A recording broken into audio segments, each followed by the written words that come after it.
নমস্কার বন্ধুরা, সবাই কেমন আছেন? প্রিয়াঙ্কার রান্নাঘরে সবাইকে স্বাগতম জানাচ্ছি। আজকে আমি ব্রয়লার মুরগি দিয়ে আলু দিয়ে রান্না করব।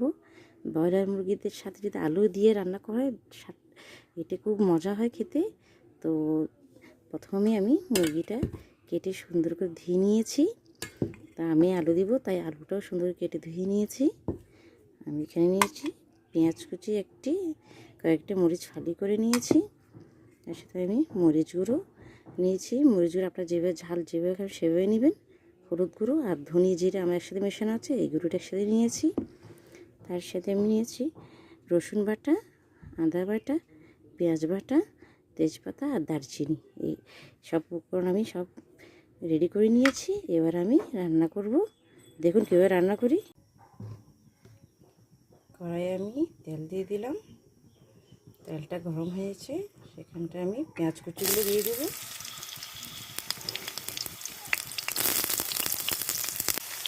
এতে আমি দারুচিনি, তেজপাতাগুলো দিয়ে দেবো। এখন আমি পেঁয়াজ বাটা, রসুন বাটা, আদা বাটাগুলো দিয়ে একটু নেড়ে চেড়ে কষিয়ে নেব।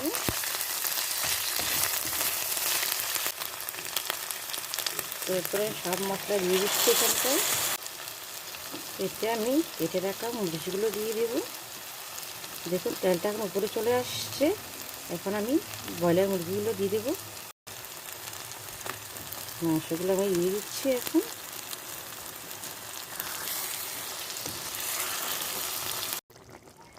আমার মুরগির মাংসগুলো কষানো হয়ে গেছে।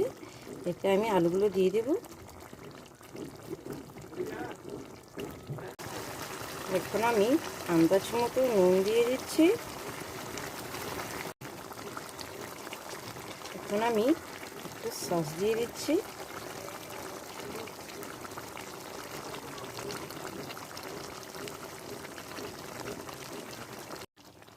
এখন আমি পরের মতো জল দিয়ে ঢাকা দিয়ে 20 মিনিট রান্না করে নেব।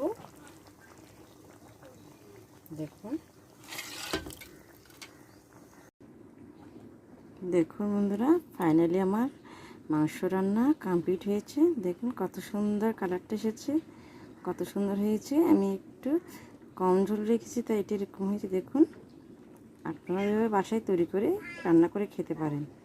এতক্ষণ আমার ভিডিওটা দেখার জন্য ধন্যবাদ সবাইকে। সবাই ভালো থাকবেন। আমার ভিডিওটি ভালো লাগলে শেয়ার করে দেবেন। ধন্যবাদ।